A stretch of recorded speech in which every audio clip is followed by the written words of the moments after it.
technological expansion is to live in a world where you always feel like you are one step behind. In Calm 200, we delve deep into the societal changes and diverse cultures that follow these innovations. In this presentation, you will learn briefly about the journey that Bill Wolf's 1010 class went on this semester. So let's get started by discussing hashtag CTPF's signature project, the blog. For me, this semester-long assignment had my name written all over it. I've always wanted to create a website of my own and be consistent with it, so being forced to post every week definitely helped me fulfill my goal. I chose to write on weddings because, let's face it, I've been dreaming of mine ever since I got dressed up as a bride for Halloween when I was 5. And so, in September of 2015, the bridal bubble was born. 3 months in, 10 articles posted, and 2,239 visitors later, I find myself not willing to stop. Within a month, the people viewing my blog jumped by 1,000. These numbers are what drive people to interact with the World Wide Web so frequently. But the bridal bubble wouldn't have gone anywhere without all of my social media platforms that we, as a class, were encouraged to use. Facebook and Twitter are the sole reasons people actually read my articles that I post. The more people that share my posts, the greater my viewing count becomes. This is only a small example of how communicating in our world today has become so simple and rather involved. During this course, we discussed the issue of participatory culture, brought up in an article by Jenkins and Reingold, and how the world has changed because now consumers have become producers with a click of a button. As my friends and family share my article on Facebook, they are now becoming marketers. They are putting something that I, an 18-year-old girl who isn't getting paid anything to make this content, into hundreds of people's news feeds. This changes the game for big entertainment companies because they are now faced with millions of new competitors, doing and watching the work for absolutely nothing. Blogging nowadays has become so easy with all of these new tools on the internet. This semester, we had exposure to handy apps that makes for blogging a piece of cake. Pocket was my personal favorite because it made saving articles that I found on different platforms so simple to save for later. For the articles I wrote that required research, I could just save a separate article I found under a tag so that it made accessing multiple articles on that topic easy. Also, I'm a sucker for user-friendly websites, so Pocket is perfect for me. Another tool that we were introduced to was the Screen-O-Matic that allows you to record what is on your screen. This, I feel, has a big effect on digital literacy because it shows how our generation is becoming very hands-on and visual learners.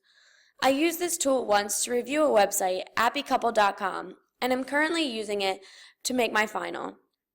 Having something like this is very useful in our society because it calls for a new way of learning.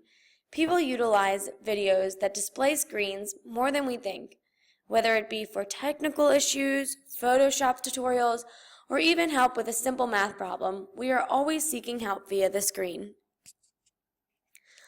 This also lends a hand to the video we watched by Kirby Ferguson, Everything is a Remix, in which he suggests that everything we do in life is a remix because we are constantly building off other people's thoughts.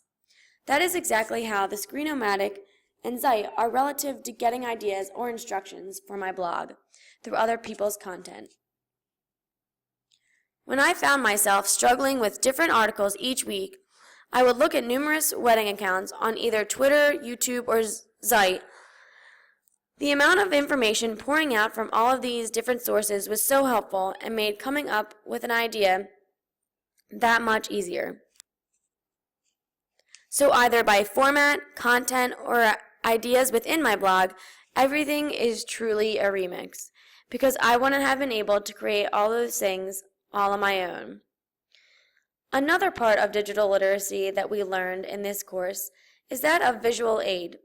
In an anthropological introduction to YouTube by Michael Wesch, he talks about the power a video holds and how something that goes viral can impact the community of the internet. I have experienced this in that by putting multiple videos within my post, the reader has a better understanding of the content I am writing about. In one of my recent articles about a famous YouTuber's wedding, I attached the video she posted of her big day in order for my viewers to actually see and visualize what I was talking about. We also explored how, like Michael Wesch said, the machine is using us. With all the positivity that comes with the glorious World Wide Web, there are also its downsides. We discussed how, as a society, our culture may be becoming addicted to technology, and if this could have a rippling negative effect on our social interactions, intelligence, and anything else.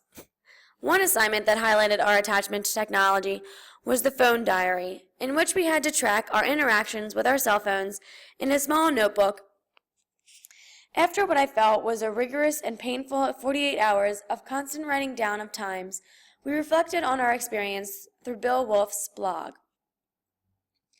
This assignment taught me that even though I felt like I was addicted to my phone, the ways in which I was using it only enhanced the way I lived and served as a helpful tool for my schoolwork, personal entertainment, and timing. It really opened my eyes to what I should and shouldn't feel guilty for in using this kind of technology, and how it really impacts our lives. Knowing how and when we interact with our phones is a great way to understanding digital literacy. Similar to what Self said in her article about digital literacy, we must be aware of our surroundings and make going on the internet worth the time. You have the power over what you see and learn online, so spending more time online exposes you to the language of the web and helps you learn about our digital selves and the digital footprint we leave on this world. We actually make more of an impact than we think.